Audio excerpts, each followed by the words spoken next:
I ladri appunto sono entrati in azione in più abitazioni di questa via. Incredibilmente una casa aveva chiamato i carabinieri e dopo che i carabinieri se ne sono andati, loro sono ritornati e hanno colpito altre case, tra cui la mia, perché a noi sono arrivati circa verso l'una. È stato un raid in due tempi quello che ha segnato la notte di San Marco, frazione di Resana, una serie di furti tentati e commessi soprattutto nella zona di Via Piave. La famiglia Gallo stava dormendo quando i delinquenti hanno tentato il colpo. Hanno cercato di forare la chiave del portoncino d'ingresso e hanno danneggiato la grondaia per cercare di entrare.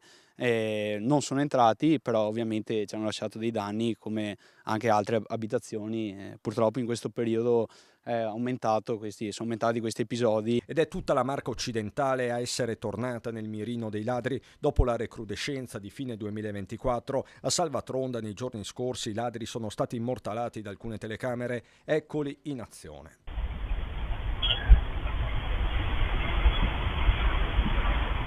Anche qui, come a Resana, i proprietari erano in casa e avevano appena finito di festeggiare il compleanno del giovane Federico. Probabilmente ci stavano osservando, anche perché qui è un piazzale insomma ristretto e c'erano praticamente 6-7 macchine. Il cancello che è stato segnato da una matita che ha segnato proprio tutto il cancello. I ladri, dopo aver scavalcato il cancello, hanno messo fuori uso la telecamera, poi si sono introdotti nella dépendance per andarsene di fatto a mani vuote. Le immagini sono quelle catturate dalla telecamera di un vicino di casa, Michele. Cerchiamo di aiutarci tra di noi perché comunque non c'è altro da fare purtroppo. Le ronde potrebbero essere una buona cosa, però sì, sono cose che si possono anche fare. Io sono più dalla parte di agire, fare qualcosa. A Resana il comune era già corso ai ripari mettendo in campo la protezione civile, dispositivi, sottolinea il sindaco, autorizzati che potrebbero essere rimessi in pista.